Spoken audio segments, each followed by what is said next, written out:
প্রায় শতবর্ষী ঐতিহ্যবাহী উদ্যান প্রেম কানন, যেটি একসময় এই অঞ্চলের অন্যতম বা একমাত্র বিনোদন কেন্দ্র হিসেবে পরিচিত ছিল।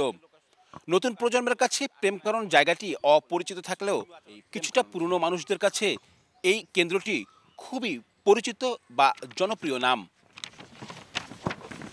শত শত তরুণ তরুণী প্রায় প্রতিদিনই প্রেম কানন জায়গাটিতে ভিড় করতেন, ঘুরতে আসতেন, এর হাজারো ফুলের বাগান উপভোগ করতেন। তবে সময়ের পরিক্রমায় এই প্রেম কাননটি এখন তার ঐতিহ্য হারিয়েছে জৌলুস। এখন আর সেরকম বাগানও নেই, মানুষ ঘুরতেও আসে না। তবে ধর্মীয় কিছু আচারবিধি এখানে পালিত হয়। 1928 সালে মারোয়ারি জমিদার মঙ্গলচাঁদ চুনিলাল মেহতা শ্রীকৃষ্ণ রাধার প্রতি ভক্তি জানিয়ে এই উদ্যান প্রতিষ্ঠা করেন। এক সময় এটি বাহারি ফুল, সবুজ ঘাসের গালিচা, শৈল্পিকভাবে ছাটা ঘাস, পশু পাখির আকৃতির ঝোপ ও স্বচ্ছ পানির জন্য বিখ্যাত ছিল। এমনকি এখানে অনেক সিনেমার শুটিংও হয়েছে।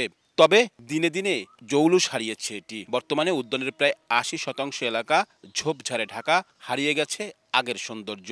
মানুষ আসতো, দেখতো, কিন্তু এক পর্যায়ে এটাকে আর কি সেই আগের সেই মালি নেই বিধায় আর কি সেরকম পরিচর্যা নেই। গাছগুলা মানে নষ্টর মতো প্রায় হয়ে যাচ্ছে। এখন আস্তে আস্তে এটা আর কি সংরক্ষণের সেই যে মালি নেই বিধায় ট্রাস্টি পারছে না। এখন বর্তমানে আছে এখানে প্রেম কানন অডিটোরিয়াম সাথে যুক্ত করছে। এখন এখানে ওই ধর্মীয় যারা গরিব আছে, অডিটোরিয়ামে পারে না খরচ, এখানে শুধু একটু কারেন্ট এবং একটু পরিষ্কার পরিচ্ছন্ন খরচ ওনারা বহন করবে, যার তারা আর কি বৈদিক আর কি ধর্মীয় বৈদিক বিবাহ, শ্রাদ্ধ এবং ওই অন্নপ্রাশন, বাচ্চাদের মুখে ভাত, এই সমস্ত আনুষ্ঠানিক ক্রিয়া কাজ শুরু হয়েছে। অলরেডি 3-4 বছর চলছে। অনেক বিবাহ হয়েছে এখানে।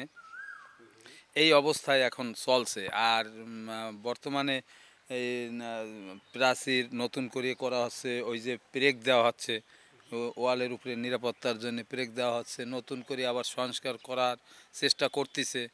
হ্যাঁ, ভিতরে থাকার লোকের ঘর করতেছে এবং ওই রথের মেলা হয়, বছরে রথের মেলা হয়, তখন যে নাটক বৈদিক বিভিন্নই হয়, তার জন্য গ্রিং রুম করা হচ্ছে।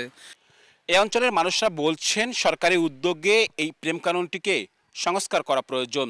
এটি যদি সংস্কার করা যায়, প্রয়োজনীয় পরিকল্পনা গ্রহণ করে প্রকল্প আকারে এটি বাস্তবায়ন করা যায়, তবে এটি খুলনা নগরীর আবারও অন্যতম একটি বিনোদন কেন্দ্র হয়ে উঠতে পারে এবং এখানকার মানুষ তারই আহ্বান জানাচ্ছেন।